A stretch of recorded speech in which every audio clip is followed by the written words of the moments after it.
Part 15. Mabuti na lang at daplis lang din iyon. Osdaing pa ni Greggy sa sakit ng balang tumama sa kanyang braso. Inatake ng sobrang kaba si Greggy nang makitang humandusay na wala ng buhay ang kanyang apat na guard.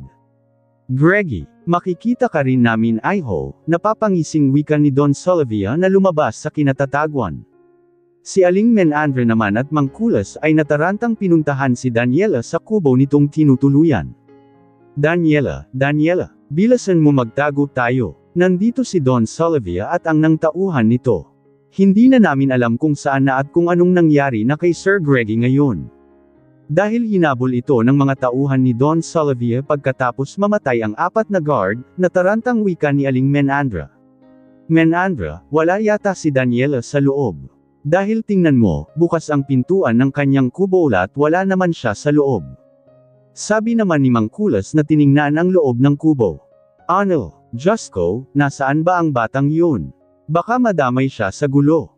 Daniela, sunod-sunod na sigaw at tawag ni Aling Menandra. Halika na Menandra, baka mabalikan pa tayo sa mga tauhan ni Don Solivia. Ani Mang Kulas. Ang mga tauhang iba naman ni Greggy na sa hasyenda ay kapwa nanarado dahil sa takot ng mga ito.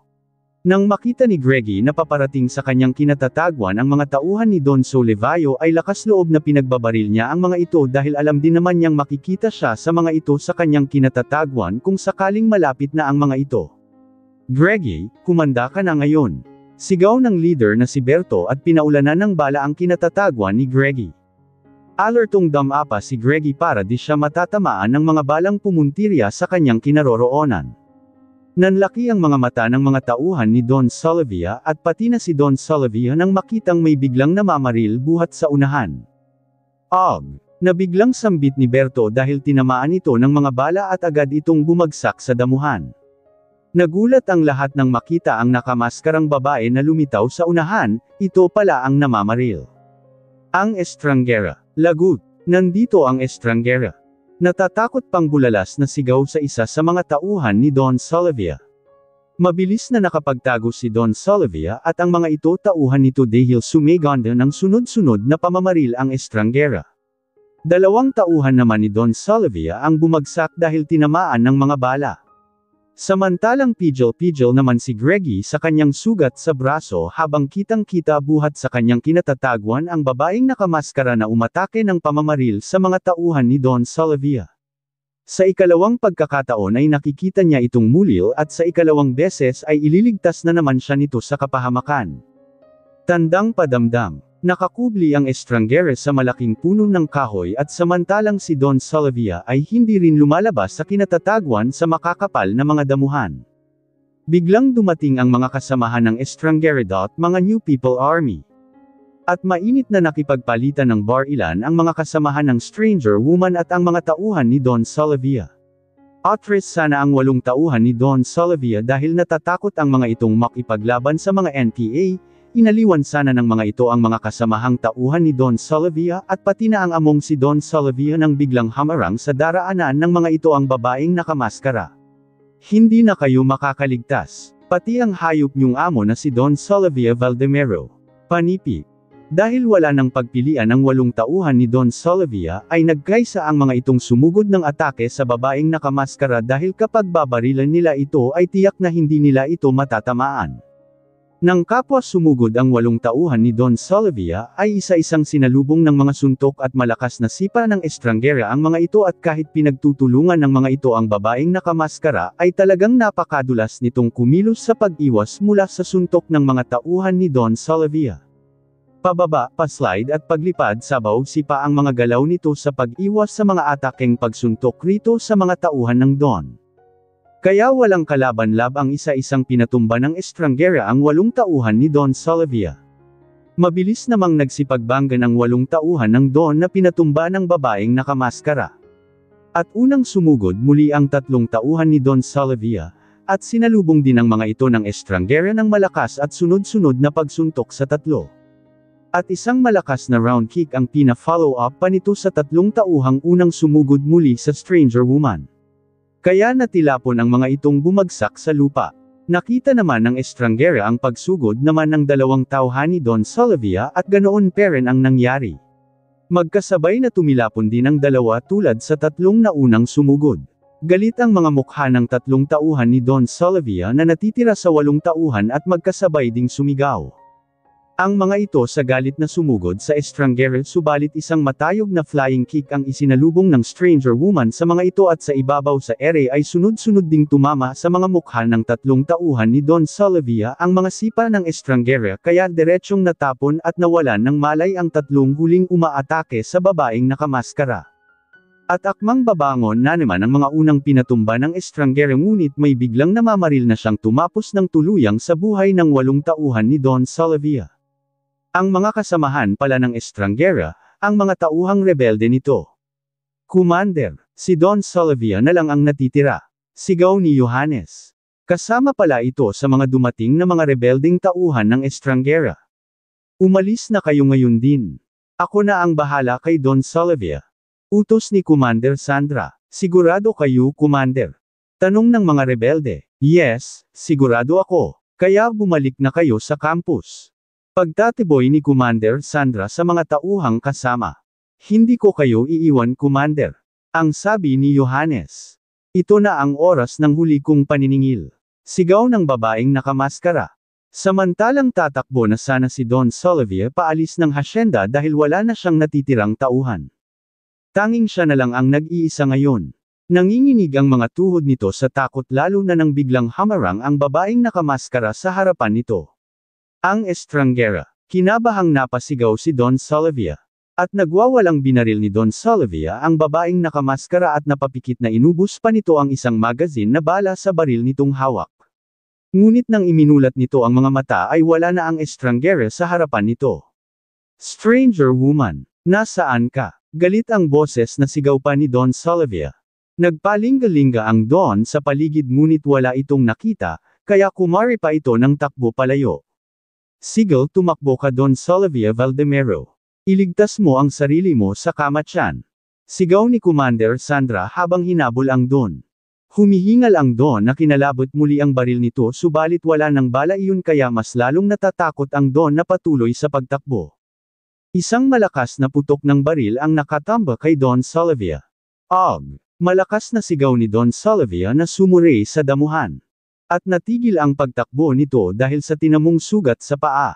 Don Solivia, katapusan mo na, wikang sigaw ni Commander Sandra na paparating at nakatutok ang baril nito sa Don. Hayop ka, sino ka ba? Tanong ng Don habang pidgel-pidgel ang sugat nito sa paa. Anong sabi mo? Sino ako? Anang estranghera na nakatutok peren ang baril nito sa Don hanggat ito'y nakalapit. Hindi mo nga pala ako kilala Don Solivia well. Ako nga pala si Alessandra Martinez ang pangalawang anak ni Mariano Martinez na walang awa niyong pinatay. Pakilala ni Alessandra sa Don. Namamangha ang Don na napatingin sa babaeng nakamaskara. Ano, anak ka ni Mariano at Teresita? Ang pagkakaalam ko ay dalawa lang ang anak nila. Gimbal na wika ni Don Solivia. Nagkakamali ka, sa panahong pinatay mo ang ama at kapatid kong lalaki ay nakapagtago ako kaya di niyo ako nakikita. At ngayon, sisingilan na kita sa malaking utang mo sa pamilya ko Don Solivia.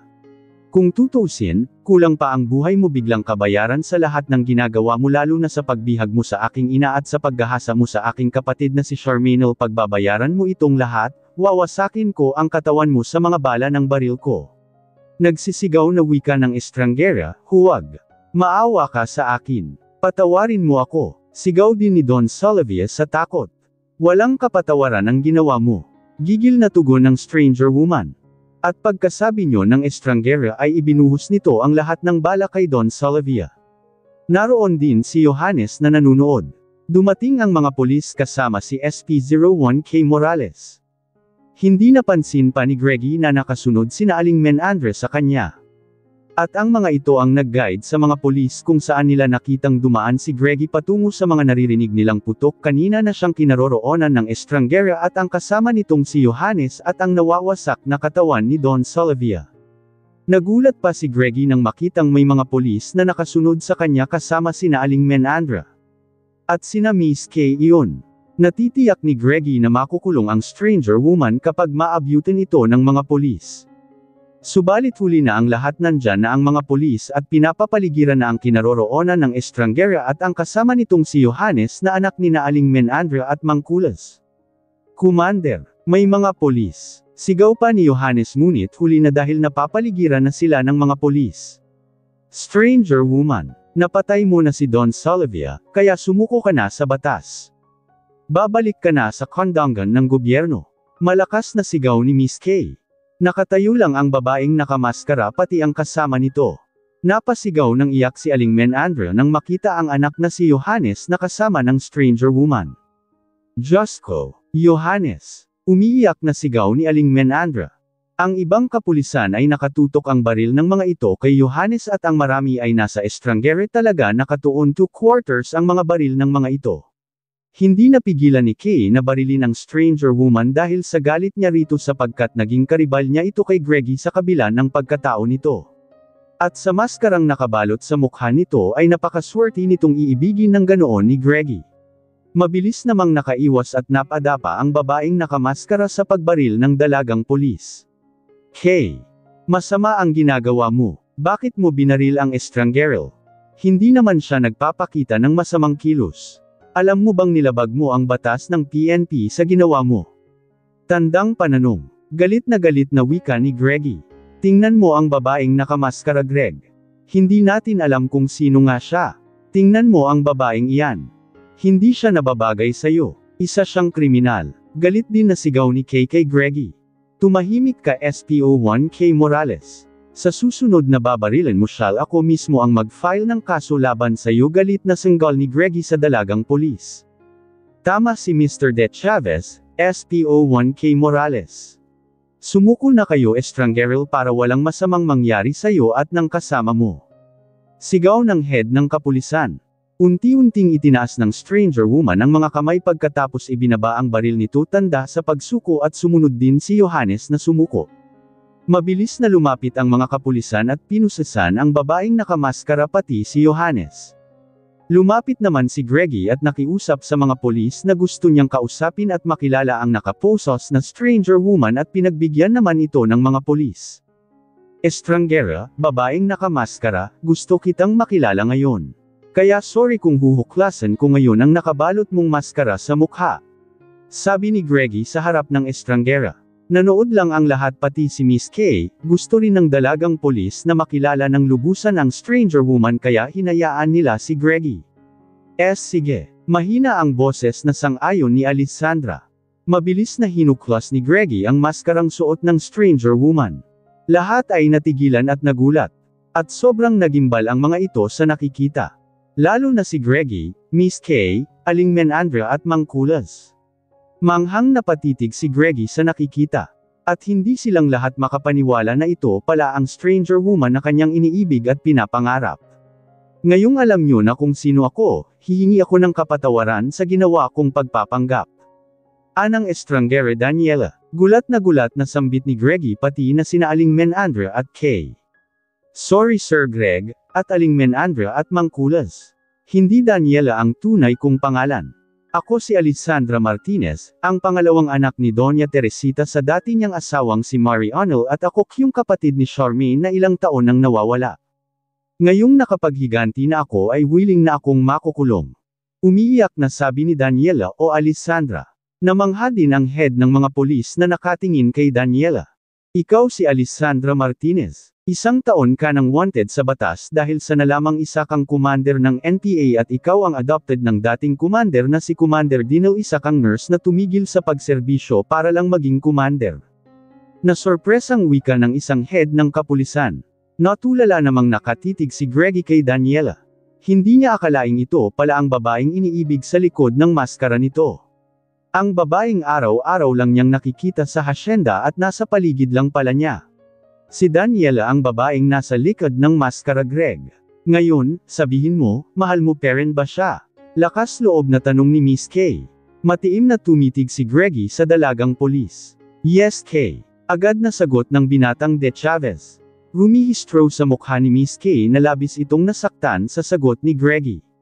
Ang totoo, may special din akong pagtingin sa kanya pero inignore ko leon dahil sa babaeng nakamaskara, pero iisang lang pala sila, dugtong na sagot muli ni Greggy. Nang dadalhin na si Daniela sa mga kapulisan ay mabilis na muling hamarang si Greggy. Daniela, sabi ni Greggy. Hindi nga ako si Daniela. Sagot ni Daniela o Alessandra sa binata. Makikita naman sa mga mata ni Greggy ang labis na kalungkutang naramdaman ng mga sandaling iyon habang nakatingin kay Daniela. Naisipan ni Greggy ang mga araw na nasayang, ang mga araw na nasa hasyenda lang pala niya ang babaeng nakamaskara. Kung alam lang niyang di Daniela lang pala iyon ay hindi sana masayang ang mga pagkakataong ipapakita niya ang pagmamahal sa dalagang nakamaskara. At ngayon nakilala nga niya ito ngunit dadalhin na ito ng mga polis at ikukulong. Para sa akin ay mananatiling ikaw si Daniela. Kahit ilang beses mo pang sabihin na hindi si Daniela ang pangalan mo pero iyon na ang nakasanayan ko dahil ang totoo ay nandito ka na sa puso ko, pero hindi ko iyon pinahalagahan dahil mas nananaig sa akin ang pagnanais ko sa stranger woman. Yun pala'y iisa lang pala kayong dalawa. Mahabang wika ni Greggy na hindi nagsasawang nakatitig kay Daniela na nanatiling nakayuko lamang ito. Hindi ako nababagay sa isang tulad mo Sir Greggy. Tama si SP01K Morales. Hindi ako ang tipong babaeng karapat-dapat sa'yo kaya simula ngayon, pag-aralan mo na akong kalimutan. Nakayuko paring tugon na wika ni Daniela o Alessandra. Hindi ko na kayang kalimutan ka Daniela. At huwag kang mag-alala, hindi ka magtatagal sa kulungan. Tutulungan kita pati na si Johannes, pangako, tutulungan kita Daniela. Determinadong saad at pangako ni Greggy. Galit na hiniklit ni Miss K si Daniela paalis. Isa ito sa mga nakahawak kay Daniela habang nakaposas. Labis itong nakadama ng pagseselos at pagkainggit kay Daniela sa mga narinig nito mula kay Greggy. Laylay ang mga balikat na pinagmasdan ni Greggy si Daniela papalayo habang ito'y nakaposas na dinala ng mga pulis kasama ang kaibigan nitong si Johannes na anak ni Aling Menandra at Mangkulas. Napakasakit ng lahat para kay Greggy. Umibig nga siya ng tunay sa isang babae pero ito pa ang nangyari. Umibig siya sa babaeng malabong matutugunan ang kanyang pagmamahal. Sa kulungan ay walang nag-tripping kay Daniela o Alessandra dahil alam ng mga pinireso na isang commander ang dalagang bagong nakakulong kasama ang NPA ding binata na si Johannes. Takot ang mga itong umabuso sa mga bagong ikinulong. Di nagtagal ay isang may edad na babae ang dumalaw kay Alessandra o Daniela. At natutuwa siya nang makita ang kanyang ina-inahang si Lani. Umiiyak ito habang nakatingin sa kanya. Mommy Lani. Umiiyak ding sabi ni Daniela o Alessandra. Du pa man ito nakapagsalita ay agad na itong umiyak sa kanyang harapan. Anak, sabi ko sa'yo na huwag mo nang susundin ang namatay mong daddy. Tingnan mo ang nangyari sa'yo ngayon, kulungan ang bagsak mo Joskel paano ka pa makakalabas Alessandra, paano? Tandang pananong. Napalakas ang pag-iyak ng kanyang ina-inahang si Lani, ang nag-adopt sa kanya mula pagkabata. Hindi ko ito pinagsisisihan mommy. Dahil matagal ko nang pinangarap na makapaghiganti sa mga pumuslang ng aking tatay Mariano at sa nakakatandang kapatid kong lalaki at higit sa lahat, ang pang-aabuso ni Don Solivia sa aking ina at bunsong kapatid na babae kaya dapat lang nabuhay niya ang kabayaran ng lahat. Kung tutuusin nga'y kulang pa ang kanyang buhay bilang kabayay sa lahat ng ginawa niya sa pamilya ko Mami Lani. Kudlit. Mahabang tugon ni Daniela o Alessandra habang umiiyak na rin. At ngayong tagumpay na ako sa aking paghihiganti sa taong Samire sa masayang pamilya namin noon ay bahala na't dito na lang din ako mamamatay sa kulungan Mami. Dagdag na wika ni Alessandra o Daniela. No, hindi ako papayag anak na hindi ka makakalabas rito. Gagawin ko ang lahat upang matulungan ka na makakalabas agad rito. Patuloy na iyak ng kanyang Mami Lani.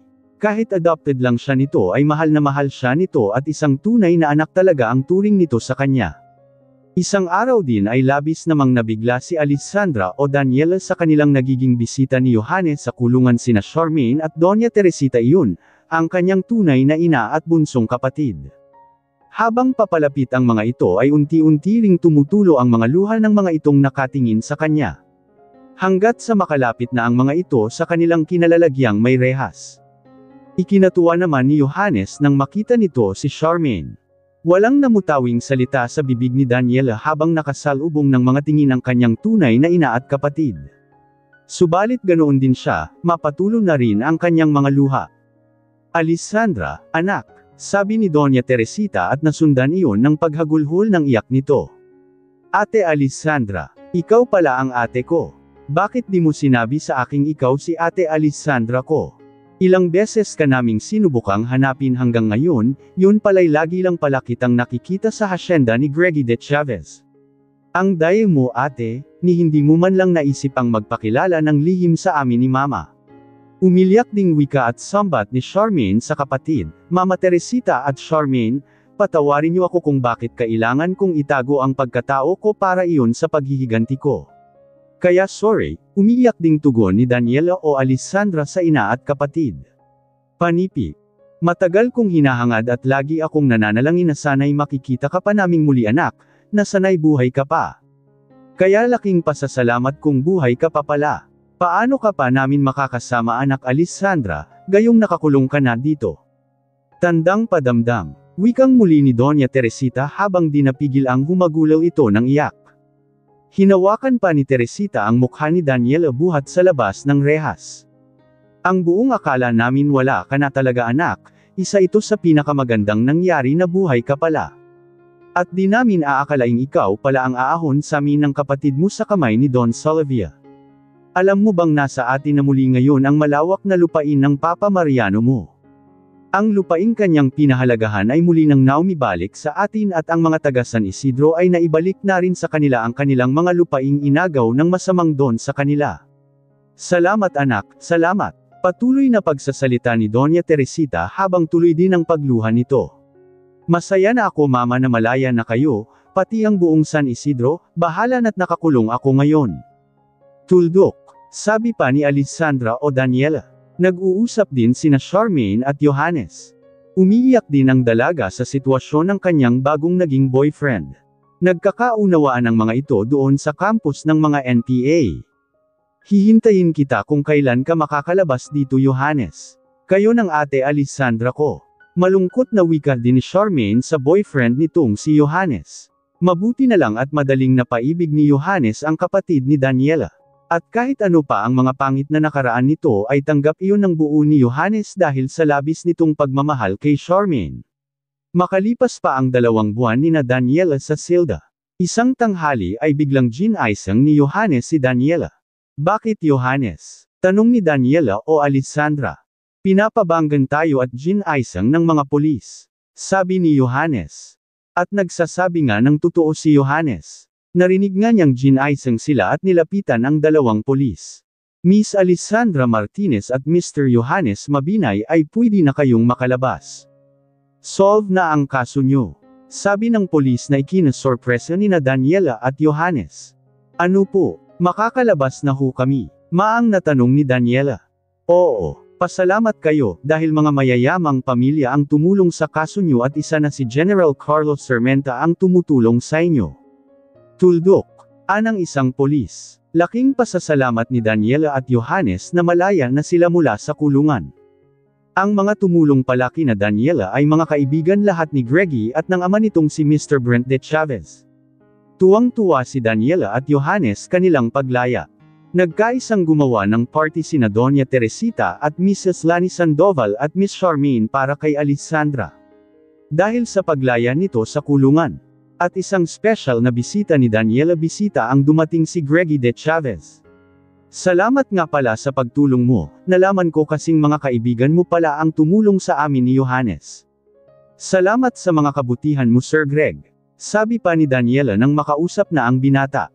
Nakatitig si Greggy sa kanyang mukha at nagsalita. Alam mo kung bakit ko ginawa ang lahat ng iyon. Because I really love you Daniela. Tuldok. Saad ni Greggy sa dalaga. Natigilan naman si Daniela o Alessandra. Sir, hindi po ako nababagay sa tulad nyo. At bakit di na lang nyo ako kalimutan? Ayokong madamay ka sa mga pinagdadaanan ko sir at higit sa lahat ayokong pagtawanan ka ng mga kakilala nyo nang dahil lang sa akin. Seryosong wika ni Alessandra o Daniela. Biglang hinawakan ni Greggy ang mga kamay ni Daniela. I don't care. Wala akong pakialam at ang importante tanggap ka ng buong pamilya ko. I love you Daniela. Nagsusumamong wika ni Greggy, hindi ganoon kadali sir. Kahit sabihing nagkakagusto ka pa sa akin pero ayoko namang samantalahin ang pagkakataong iyon, dahil alam ko po na hindi talaga ako nababagay sa'yo. Wika ni Daniela rito. Pero mahal kita at di na magbabago iyon Daniela. Gilit ni Greggy sa kanyang naramdaman para sa dalaga. Kung pwede sana ay hayaan mo muna akong magkaroon ng pagkakataon sir. At hindi pa ako handa ngayon. Ani Daniela rito. Okay, naiintindihan kita Daniela at handa akong maghintay. Tandaan mo, nandito lang ako sa lahat ng problemang darating sa buhay mo ay handa akong tutulungan ka. Saad ni Greggy sa dalaga, hindi pa matamis nang initian ni Daniela si Greggy. At kahit papaano ay naging masaya na rin ang binata kahit sabihin pang ay siya tinanggap ni Daniela. Handa naman siyang maghintay kung kailan ito makapagdesisyon tungkol sa kanilang dalawa. Sina Charmaine naman at Johannes nagbalak ng magpakasal kaya naman hikan agad si Johannes kay Charmaine. Nagpaalam na si Greggy kay Daniela. Masaya naman niyang kinausap ang kanyang inang si Doña Teresita at ang kapatid na si Charmaine. Naghanda naman ng kunting salo-salo sina Daniela at Charmaine para sa kanila. Dumating kasi sa San Isidro ang kanyang Mami Lani. Nagiging close naman ang kanyang tunay na inang si Doña Teresita at ang kanyang ina-inahang si Mami Lani. Larawan sila ng isang masayang pamilya. Hindi lubos ang maisip ni Daniela na magiging maligaya pa pala siya kasama ang kanyang pamilya ngayon. Ang buong akala niya ay wala na talagang pag-asang muling sisikat ang kanyang araw. Ang akala niya ay hindi na siya ngingiti. Dahil malapit lamang ang San Isidro at ang Hacienda de Chavez ni na Greggy ay madali lamang na makakapagbisita si Greggy kina Daniela. Dahil namimiss nito ang dalaga. At sa tuwing siya ay dadalaw kina Daniela ay marami siyang pasalubong na dadalhin rito at sa pamilya nito. Para kay Greggy ay hindi siya magsawang ipakita sa kanyang stranger woman kung gaano niya ito kamahal. Alam ng binata na balang araw ay makakapagdesisyon rin si Daniela na kailangan siya nito at alam niyang nagkakagusto rin sa kanya ito ngunit palagay niya ay sinusubukan lamang siya nito kung hanggang saan ang kanyang pagsinta rito. Araw nga ng Bayerns ay dinalhan ni Greggy ng mga masasarap na pagkain sina Daniela. At hindi lang iyon, dinalhan din ito ng mga fresh na prutas at mga in-order na mga masasarap na mga dessert. Anak, nariyan na naman si Greggy. Sana makapagdesisyon ka na rin na tatanggapin mo ang pag-ibig niya. Pero mama, tama ba kayang tatanggapin ko na siya? Guwapo at mayamang binata si Sir Greggy at kinabahan ako baka kung masasaktan lamang ako kapag tuluyang papapasukin ko siya sa buhay ko. Tugon ni Daniela sa inang si Teresita. Hindi pa ba sapat sa iyo ang lahat na pinapakita at effort niya para lang makamit na niya ang matamis mong oo? Baka kasi ikaw itong magsisisi kung titigil na si Greggy sa panliligaw niya sa iyo. Ang sabi ni Teresita sa anak. Kaya nakapagdesisyon na si Daniela na tatanggapin na ang pag-ibig ni Greggy. Nakita rin naman kasi niya ang sensrong hangarin nito sa kanya na kahit kailan ay di iyon nagbabago. Hinarap nga niya si Greggy at tuwang-tuwa ang binata nang sabihin niyang sinagot na niya ito. Tama ba ang narinig ko? Tayo ng dalawa. Ulit ni Greggy na halatang umaliwalas ang itsura nito. Yes Sir Greg, nakita ko kasing karapat dapat kang mahalin at alam ko kung gaano mo ako kamahal dahil kitang-kita ko yun. Ani Daniela rito. Really? Tuwang-tuwang wika ni Greggy. At sana hindi ka mapapahiya na ang babaeng mahal mo ay dating commander ng NPA. Ayoko kasing pagtatawanan ka at nakokonsensya ako kapag madadami ka sa aking nakaraan sir. Alang-inang wika ni Daniela rito. Huwag kang mag-isip ng kung ano-ano mahal ko, matagal ko nang sinabi sa iyong huwag mo na akong tawaging, sir, boyfriend mo ako kaya tigilan mo na ako sa kakatawag ng, sir, mahal na mahal kita Daniela at hinding-hindi ilayan magbabago.